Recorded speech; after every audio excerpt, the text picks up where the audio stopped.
معزز ناظرین و سامعین، السلام علیکم۔ یہ جو واقعہ میں آپ کے سامنے رکھنے کر لگا ہوں یہ نزہۃ المجالس کا ہے۔ نزہۃ المجالس میں کافی اچھے واقعات بیان کیے گئے ہیں۔ یہ واقعہ مجھے اچھا لگا، میں نے سوچا کہ اسے آپ کے سامنے بھی بیان کر دوں۔ یہ واقعہ دل کو نرم کرنے والا ہے، اسی لیے میں نے آپ کے سامنے یہ چاہتا ہوں کہ میں آپ کے سامنے اسے بیان کر دوں۔ یہ واقعہ ازبکستان کے شہر سمرقند کا ہے۔ اس شہر میں ایک بیوہ خاتون تھی جس کا تعلق سید خاندان سے تھا اور اس کے بچے تھے۔ حالات بدلتے دیر نہیں لگتی، حالات ایسے تنگ ہوئے کہ گزارا مشکل ہو گیا۔ کچھ وقت تو چلتا رہا لیکن حالات یہاں تک پہنچ گئے کہ کئی دن فاقے سے رہنا پڑنے لگا۔ اس غریب عورت نے ایک دن سوچا، جب کہ اس کے بچے بھوکے تھے، کہ میں ایک مسلمان امیر آدمی ہے اس کے پاس جاتی ہوں اور اس سے درخواست کرتی ہوں، شاید کہ وہ میرے بچوں کے لیے کچھ سامان کا بندوبست کر سکے۔ یہ سوچ کر وہ اس مسلمان امیر آدمی کے پاس گئی اور اپنا حال بتایا اور اس سے درخواست کی کہ میرے بچے بھوکے ہیں، ان کو کچھ دے دو اور میں سید زادی ہوں۔ جب اس عورت نے اس مسلمان امیر آدمی سے کہا کہ میں سید زادی ہوں تو وہ کہنے لگا کہ مجھے کوئی ثبوت دیجئے کہ آپ واقعی سید زادی ہیں۔ اس مجبور عورت نے کہا کہ میں کہہ جو رہی ہوں کہ میں سید زادی ہوں اور میرے کہنے پر اعتبار کیجئے، میں جھوٹ نہیں بول رہی ہوں۔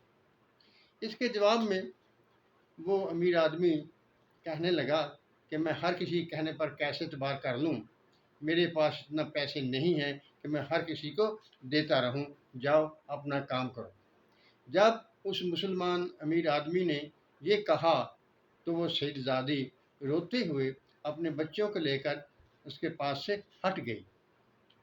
اب اسے سوچا کہ میں کیا کروں۔ اسے یاد آیا کہ ایک اور امیر آدمی ہے لیکن وہ مسلمان تو نہیں ہے، وہ غیر مذہب ہے۔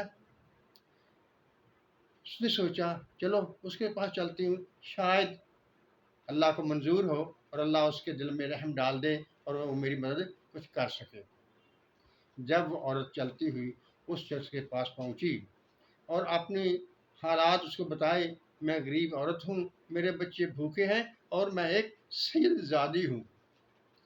جب اس عورت نے کہا کہ میں ایک سید زادی ہوں، میرے بچے بھوکے ہیں، میری کچھ امداد کیجیے، وہ شخص دل کا نرم آدمی تھا۔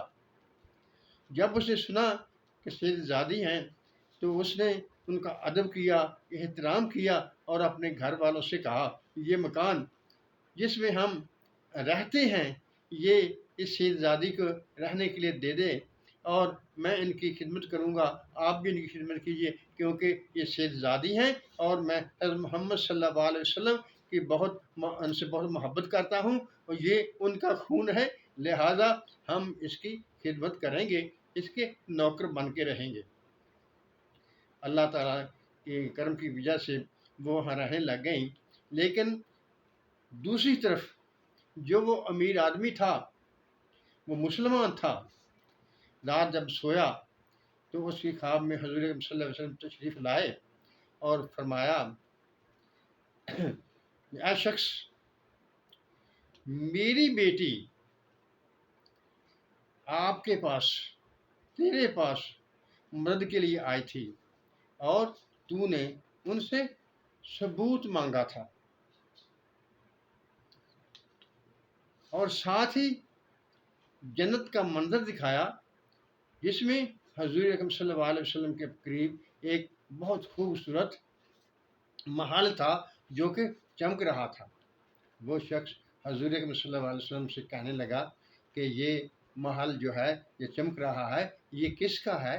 تو حضور اکرم صلی اللہ علیہ وسلم نے ارشاد فرمایا یہ ایک مسلمان کا ہے۔ حضور اکرم صلی اللہ علیہ وسلم نے ارشاد فرمایا تم کہتے ہو کہ میں مسلمان ہوں، تمہارے پاس کیا ثبوت ہے؟ جبکہ تمہارے پاس ایک سید زادی آئی تھی تو اور تم نے اس سے سید ہونے کا ثبوت مانگا تھا، جبکہ اس کی رگوں میں میرا خون دوڑ رہا تھا، وہ میری بیٹی تھی، لیکن تم نے اس سے ثبوت مانگا تھا، اور اب تم بھی کوئی ثبوت دکھاؤ۔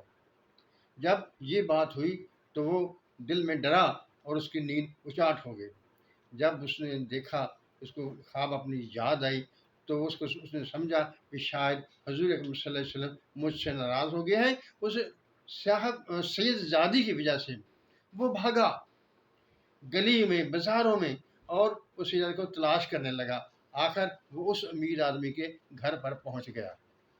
جب اس کے گھر پر پہنچا، دروازہ کھٹکھٹایا تو اس سے پوچھا کیا سید زادی یہاں آپ کے پاس ہے؟ تو اسے مجھے دے دیں، میں ان کی خدمت کروں گا۔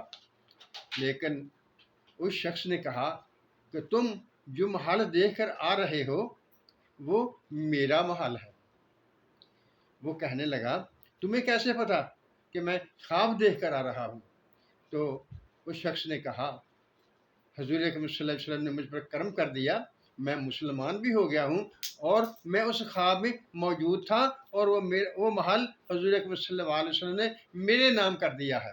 میں اس سید زادی آپ کے حوالے نہیں کر سکتا، آپ کے ساتھ نہیں بھیج سکتا، میں اس کی خدمت کروں گا، اس کے بچوں کی خدمت کروں گا۔ اللہ تعالیٰ نے مجھ پر بہت کرم کر دیا ہے۔ یہ واقعہ نزول المجالس میں اسی طرح سے موجود ہے، آپ اس جگہ سے بھی اس کو پڑھ سکتے ہیں۔ دیکھیے آخر میں نے جو بات کرنی ہے، اللہ تعالیٰ ہر کسی کا رب ہے، وہ ہر کسی کو دیتا ہے، کیونکہ مالک ہی وہی ہے، دینا تو اسی نے ہے نا، اور کون دے سکتا ہے؟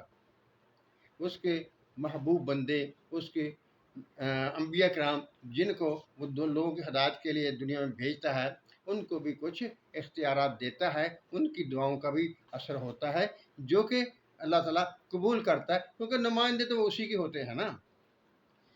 معزز ناظرین سامعین، میں آپ سے گزارش کروں گا، اگر کبھی کوئی ایسا موقع آ جائے کہ کوئی سوالی آپ کے در پر آ جائے اور آپ سے سوال کرے، تو خدا کے لیے جو کچھ تم سے ہو سکتا ہے، یہ نہیں کہ اپنی حیثیت سے بڑھ کر، لیکن جو کچھ تم کر سکتے ہو اس کے مطابق اس کی مدد کر دیا کرو۔ اللہ تعالیٰ ہم سب پر اپنی رحمتوں کی بارش کرے گا اور ہمیں انعام و اکرام سے نوازے گا۔ آمین۔ اللہ تعالیٰ ہم سب کا حامی و ناصر ہو۔ اللہ حافظ۔